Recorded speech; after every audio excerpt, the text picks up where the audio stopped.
यानी जो rules and regulations होते हैं या पॉलिसीज होते हैं उसे हम एक बुक में लिखते हैं जिसे हम बोलते हैं कॉन्स्टिट्यूशंस, हमारा इंडिया का कॉन्स्टिट्यूशंस। अभी ये कॉन्स्टिट्यूशंस है क्यों, ये जो टॉपिक है हमारा जो कॉन्स्टिट्यूशन लेसन है ये इतना इम्पोर्टेंट क्यों है? सबको आवाज आ रहा है ना? आवाज आ रहा है? हम्म। ठीक है ठीक है ठीक है ठीक है ठीक है।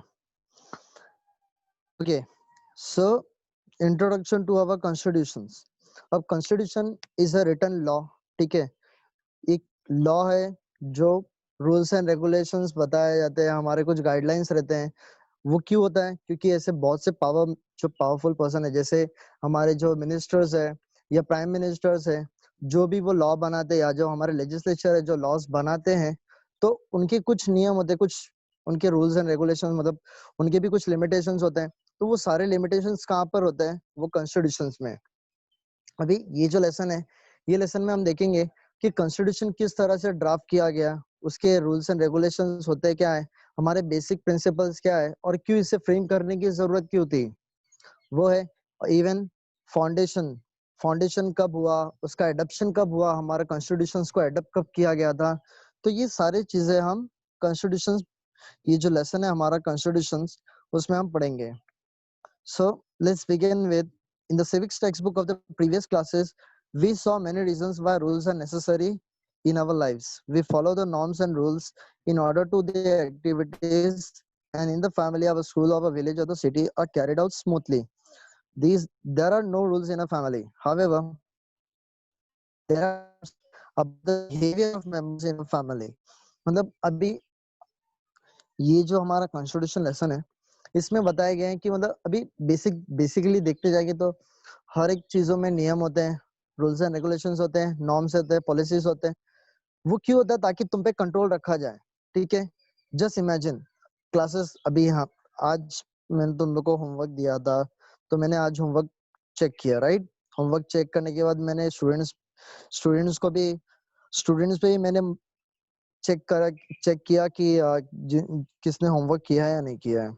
तो ये सारे जो है, मतलब अगर इस तरह का, अगर मैं रूल्स एंड रेगुलेशंस नहीं रखूंगा या डिसिप्लिन नहीं रखूंगा, तो नतीजा क्या होगा? हर स्टूडेंट्स अपनी मनमानी करेंगे। तो ऐसा ना होने के लिए यहाँ पर कॉन्स्टिट्यूशन में कुछ नियम बनाए जाते हैं, और हमारे हर एक जीवन, मतलब हमारे लाइफ में हर एक टर्म्स में हमेशा रूल्स एंड रेगुलेशंस होते ही है। मोस्ट ऑफ देखेंगे तुम्हारे स्कूल्स में भी रूल्स एंड रेगुलेशंस होते हैं कि तुम्हारा स्कूल जो है, स्कूल प्रीमाइसेस तुम्हारा 9 बजे 7 AM स्टार्ट होगा, तो तुम्हें 7 के पहले आना है। तो ये सारे रूल्स एंड रेगुलेशंस है। तो अब वो रूल्स एंड रेगुलेशंस क्यों है? अगर रूल्स एंड रेगुलेशंस नहीं रहेगा तो हर कोई पर्सन अपने हिसाब से मनमानी करेगा। तो उनको कंट्रोल करने के लिए रूल्स एंड रेगुलेशंस फ्रेम किया जाता है। जैसे यहाँ पर दिया है कि we follow the norms and rules in order the activities in the family, our school, our village और city are carried out smoothly. तो हमारे लाइफ में रूल्स एंड रेगुलेशंस होते हैं ताकि हमें प्रॉपर डिसिप्लिन, यानी हम पे कंट्रोल रखा जाए। और इससे क्या होगा, हमारा जो एनवायरनमेंट है, जैसे हमारा अगर स्कूल हो गया, तो स्कूल में अगर डिसिप्लिन रहेंगे, रूल्स एंड रेगुलेशंस रहेगा, तो हर कोई स्टूडेंट्स क्या करेंगे? उस रूल्स एंड रेगुलेशंस को स्ट्रिक्टली फॉलो करेंगे। अगर वहां पर स्कूल में अगर कोई स्ट्रिक्ट नहीं रहेगा तो नतीजा क्या होगा? कुछ मिस्चीवियस स्टूडेंट होते हैं, जो मस्तीखोर होते हैं, वो क्या करेंगे? अपने हिसाब से मनमानी करेंगे, होमवर्क नहीं करके आएंगे, टेस्ट अटेंड नहीं करेंगे, एग्जाम अटेंड नहीं करेंगे, एग्जाम में कॉपी करेंगे। तो उस पे कंट्रोल करने के लिए टीचर्स क्या करते हैं, स्कूल वाले क्या करते हैं? कुछ रूल्स एंड रेगुलेशंस बनाते हैं ताकि स्टूडेंट्स को कंट्रोल करना चाहिए। उसी तरह से हमारे सोसाइटी में भी जैसे पुलिस वाले हैं जो हम पे कंट्रोल करते हैं। अभी अगर सब जस्ट इमेजिन, अगर पुलिस वाले नहीं होंगे या हमें कुछ रूल्स एंड रेगुलेशंस नहीं रहेगा, हमें अगर कोई किसी भी तरह का पनिशमेंट नहीं मिलेगा, तो नतीजा क्या होगा? हर कोई अपने हिसाब से किसी का भी मर्डर करते बैठेगा, कभी भी चोरी करते बैठेंगे। तो ऐसे बहुत से केसेस अराइज होगा।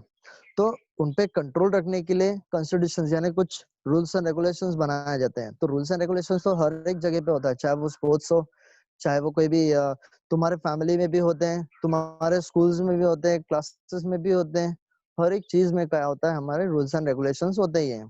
ठीक है, so there are rules in a school regarding admission, uniform and studies. देखो यहाँ पर दिया है कि स्कूल में भी तुम्हारे कुछ रूल्स एंड रेगुलेशंस होते हैं कि तुम्हारे यूनिफॉर्म कैसे होना चाहिए, वेल टाइडी होना चाहिए, ठीक है, neat and tidy, well tie होना चाहिए, शूज तुम्हारा प्रॉपर होना चाहिए।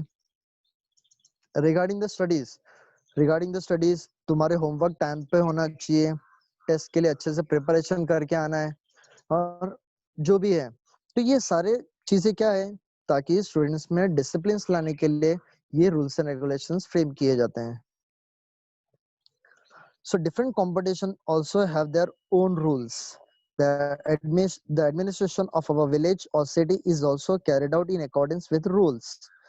तो different competitions भी होते हैं, तुम्हारे competitions होते हैं, वहां पर भी कुछ criterias होते हैं, कुछ rules and regulations होते हैं, ठीक है।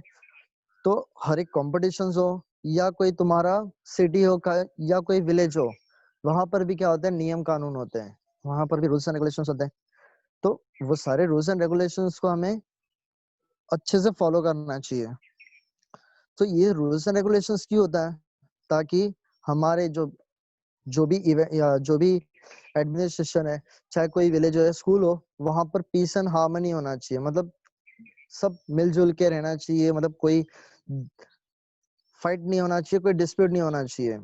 तो इस वजह से रूल्स एंड रेगुलेशंस रहते हैं, ताकि हम सारे रूल्स एंड रेगुलेशंस को स्ट्रिक्टली फॉलो करें। So similarly, the administration of our country is carried out through a system of rules.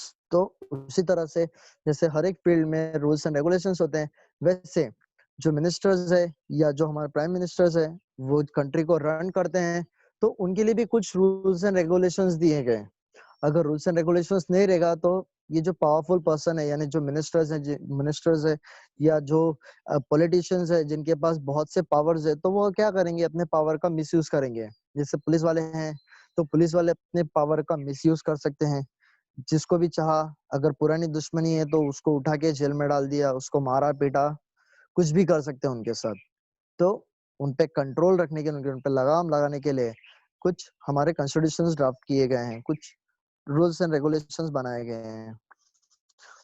The rules regarding family, schools, village or city are limited in nature, but the rules or provisions about the administration of a country are much wider in scope. तो ये क्या बोला है कि families हो गया या हमारा सोसाइटी हो गया या विलेज हो गया, स्कूल्स हो गया, वहां पर लिमिटेशन कैसे होते हैं, मतलब रूल्स एंड रेगुलेशंस कैसे होते हैं, थोड़े लिमिट में होते हैं। वैसे अगर कोई एडमिनिस्ट्रेशन है या कोई हमारा कंट्री है, तो कंट्री में जो ये रूल्स एंड रेगुलेशंस होते हैं, वो काफी ज्यादा वाइड कॉन्सेप्ट में होता है, मतलब काफी ज्यादा लेंदियर है, ठीक है। सो लेट्स आगे देखते हैं। Meaning of constitutions, a book in which all the provisions regarding the administration of a country are mentioned together in a systematic way is called a constitutions.